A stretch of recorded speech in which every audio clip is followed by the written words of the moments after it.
Hello, all. Welcome to the next session on wired lines. We were discussing about the standard Ethernet implementation, which was done as 10 base 5, 10 base 2, 10 base 3, and 10 base F kind of physical layer implementation.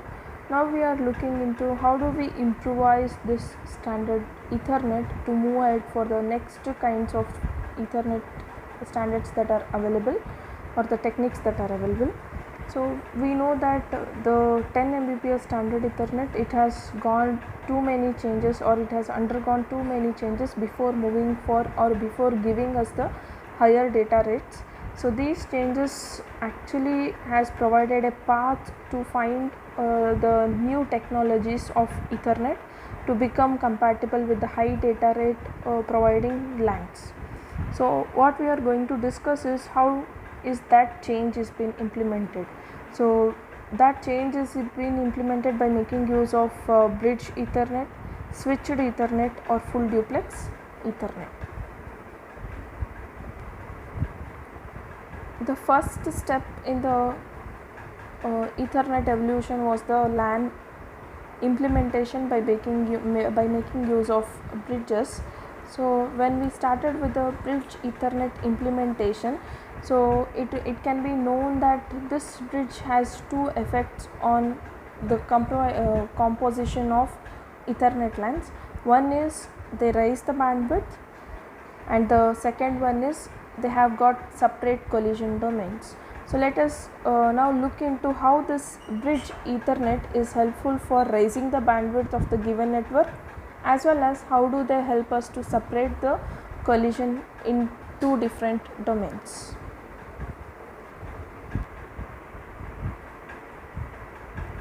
So now let us look into how it is the bridge Ethernet is going to help us in raising the bandwidth. So any network, if we take, the total capacity of the network is actually shared among all the stations, and how it is going to get shared is whoever has got, or whichever the station has got a frame to transmit, that station will make use of the available bandwidth of the network, and it will transmit the data. So whenever I have the total number of many number of stations present, say I have station 1, 2, 3, so these 3 stations are present, and we are looking for the transmission of data of this particular station 1. So if it is only 1, all 3 are connected now, but I am saying I am providing with a data rate of 10 Mbps, which means it is going to make use of a shared medium. Say station 1 is contending, station 2 is also, station 3 is also contending, which means that this 10 Mbps of the data is getting divided among all the 3 stations which are present here. So sharing of the bandwidth is one of the major drawback when it comes for the Ethernet implementation. So what we have to do is, there is another example which is mentioned here before we go for what can be the step that we have to take. So the another example is, so we have the first station which is present here, and we have one more second station which is present here. If there are only 2 stations in the network, first station will make use of the available bandwidth on the other line, second station will make use of the available bandwidth over the period of time. But now when I take both the stations have some data to be transmitted at the same instant of time, so then both of them on an average will be making use of the 5 Mbps of data to transmit their data, or the frame whichever they have got. Even the first station as well as the second station will make use of 5 Mbps of the data. So that is where the sharing of the bandwidth is actually happening. So we want to avoid this kind of sharing. So what we do is we make use of the bridge. So we make use of the bridge. This bridge basically divides the whole network into 2 or more networks. So when it comes for bridge, it is bandwidth wise independent, means each of the network which is already been divided with the usage of this particular bridge is independent of each other. This whole network is independent, and this another network is independent.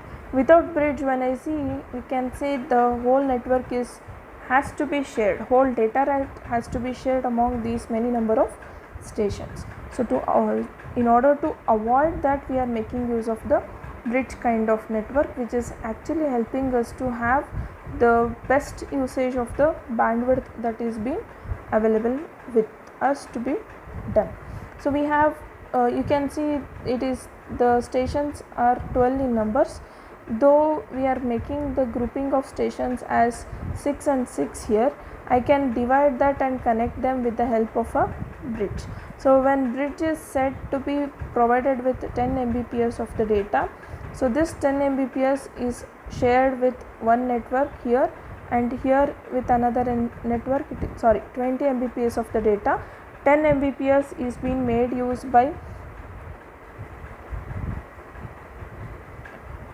10 Mbps is being made use by this particular network, and 10 Mbps by the another network. When I say the bridge provides 20 Mbps of the data rate, but whenever we say there is a network without bridging, without the usage of the bridge being done, then that particular network, it always provides 10 Mbps of data when it comes for the standard Ethernet usage. So now when it comes for a bridge is actually segregating two networks or separating out two networks and providing the proper data rates for each one of the network, such that here each individual station gets 10 by 6 Mbps of the data. But when it comes for this particular example of without bridging, you can see there are 12 number of stations. So when it is 12 number of stations, it is 10 by 12 Mbps of the data rate is provided for each station to send their or to transmit their frame of data. So if we further divide the number of stations, or if we further group the number of stations with the help of bridges, so then what we can see here is, or what we can look here is, those 6 number of stations which we had earlierly grouped, we can further divide it as 3 and 3. So this facility is available in case of bridging, so we can make use of that particular facility. So the next parameter or the next case, if we want to view, so in case of bridged Ethernet network, we have also told that it is helpful for us in separating the collision domains, or it will help us to separate or segregate the collision occurring kind of network. So one such thing, if you observe the very first figure here, it is telling us without bridging, which means we are just having a Ethernet cable which is running between all the number of stations. And then in the other case, if we see, we are making use of a bridge to divide the number of stations into 4 subgroups as domain 1, 2, 3 and 4. So these 4 are being given with the 4 different slots which is getting connected to the bridge. So and then the bandwidth utilization, if we look at in case of with bridging, the bandwidth utilization is high here. It is only 10 which is getting divided among 3 stations instead of 10 getting divided among 12 number of stations. 10 Mbps getting divided among 12 number of stations, and 10 Mbps getting divided among 3 number of stations. So when compared to without bridging, we can say the bandwidth is also efficient here. We can make use of the bandwidth in an efficient way. So along with that, what we can also point out at is, without bridging, here all the 12 stations which are present are trying to contend to access the medium. But with bridging, if we see, it is only 3 stations which are trying to access the medium. So when such kind of things are available, we can actually bring down, or we can actually try to find out that the collision domain is very much less, or the probability of occurrence of the collision is reduced tremendously.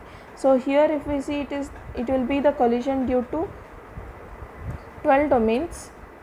Here if we see, it will be the collision due to 12 domains or the 12 systems which are available here. But when we look at here, it is only the collision due to three systems, and that collision also can be taken care by the bridge, right? So that is the advantage of having a bridge Ethernet connection or bridge kind of Ethernet, which is helpful for us for a big move towards increasing the data rate of the network.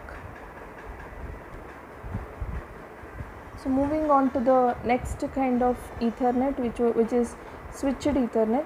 So what we can observe in this switched Ethernet is, now we are having each individual stations which are being represented as a domain itself. Earlier, with the help of the bridge, we were having 3 to 4 number of stations grouped as one single domain. Now each individual station itself is going to act as a domain, which means that we are having n number of stations, so we can have n number of ports in a single switch. So what is that this n number of port switch is going to do for us? In this, what it can do is, the bandwidth is shared only between the station and the switch, so it is 5 Mbps from the station towards the switch, not more than that. And then in addition to this, what we can also say that is, the collision domain is divided into n number of domains. So the collision here we can easily specify or point out at which particular station there is a collision that is occurring. So that is the major advantage here. And then whatever the kind of a layer 2 switch or n port bridge that we are having here, switch is nothing but the extension of a bridge. So this has provided us an additional sophistication or additional enthusiasm that we can easily transmit, or that we can easily send and receive the data from a station, handle the data from a station individually at a very fastest rate. So that is where we are trying to make use of these kinds of switches to help us to evaluate ourselves or to go for and changes that can occur in the designing of a standard bridge. So with the switching over from bridged Ethernet to switched Ethernet, it has got too much of a big step, or the evolution of from bridged Ethernet to switched Ethernet, it was a very big step that opened the way to even fastest Ethernet that we have seen in this particular case.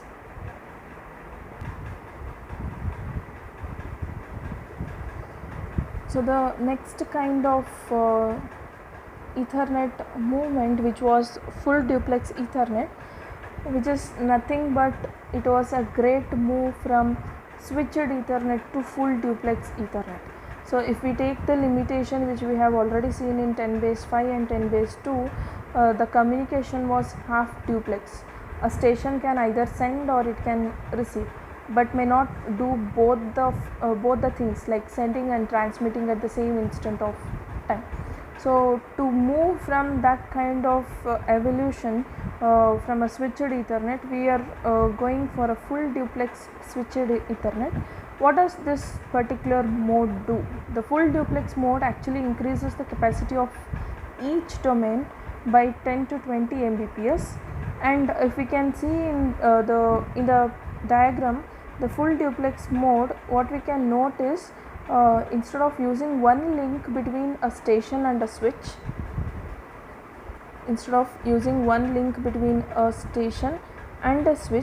we are making use of two links. So we are trying to build the connection, or we are trying to build the configuration in such a way that we make use of two links. One is for transmission and one is for reception. So which means that we actually don't need CSMA CD kind of mechanism, which is carrier sans multiple access for collision detection. So we don't need such kind of methods in this particular case of full duplex switched Ethernet. So that is where we are trying to move ahead for the connections of each stations having two separate links dedicated for each of the stations. So we can also note that each link is a point to point kind of dedicated path which is going to exist between the station and the switch, and there is no need for actually a carrier to sense the channel and then transmit the data. So we don't need carrier sensing here, so there is no longer a need for collision detection also. So that is where we are trying to move for the evolution, or we are trying to move ahead for the next higher data rates that are going to be available. And then the job of the MAC layer becomes much easier if we consider here than compared to the job of the other layers or other kind of implementations of LANs which are existing. So the carrier sense collision detection functionality of MAC sublayer can be actually waived off from being utilized here. So what is that we can conclude here with respect to the standard Ethernet is, so standard Ethernet was basically designed as a connectionless protocol at the MAC sublayer. So there is no explicitly flow control and error control mechanism to inform the sender that there was a frame that has arrived at the destination without error. So that is where we moved ourselves from connection to connectionless kind of mechanism, and when the receiver receives the frame, it does not send any positive or negative acknowledgement kind of thing.